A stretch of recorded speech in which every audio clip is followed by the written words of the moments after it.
Hello दोस्तों, प्रणाम, नमस्ते। कैसे होंगे? आशा करती हूँ अच्छे ही होंगे।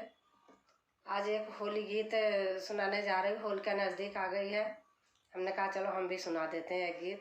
अच्छा लगेगा तो लाइक शेयर सब्सक्राइब करना और कमेंट में लिख के बताना है कैसे लगा।